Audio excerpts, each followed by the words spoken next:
ทุ่งนาทุ่งนา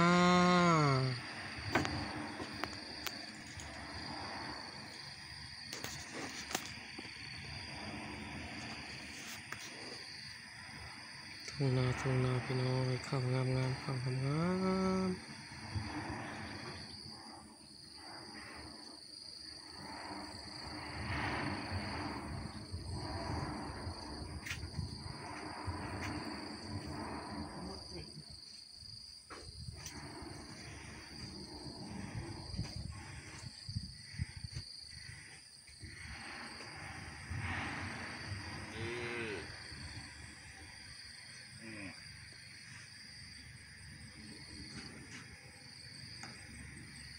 มานาเหมือนนี่มานะ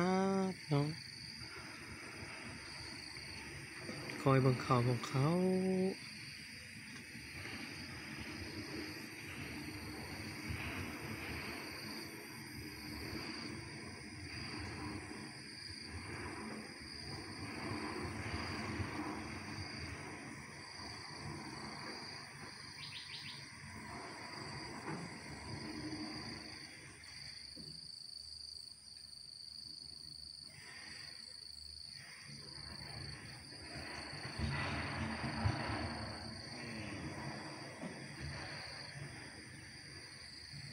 แดดแดดแดดเหมือนฝนบ่ตกแล้วพี่น้อง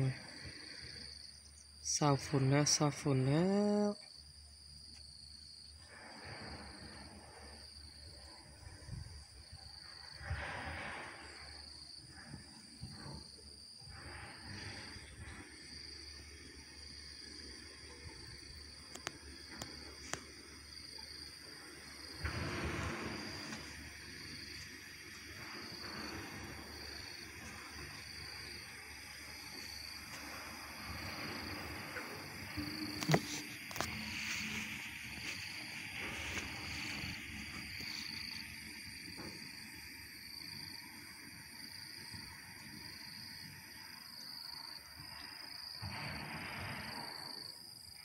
เขาอยากออกสิพี่น้อง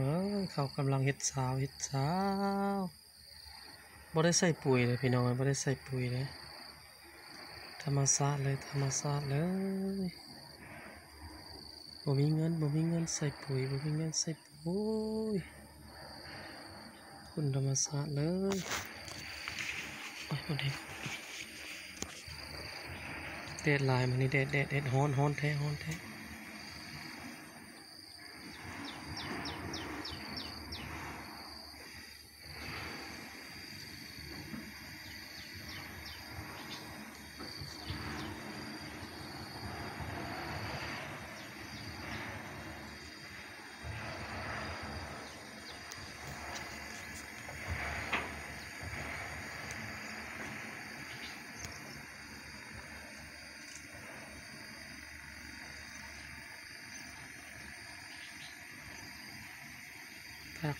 ฝากติดตามพี่น้องเลยฝากติดตา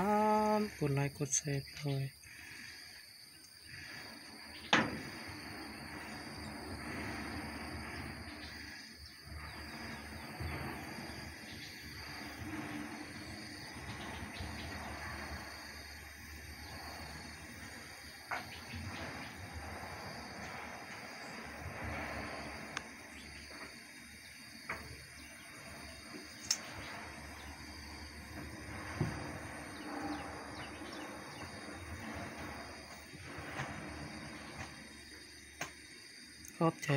ขอบใจหลายๆเด้อขอบใจ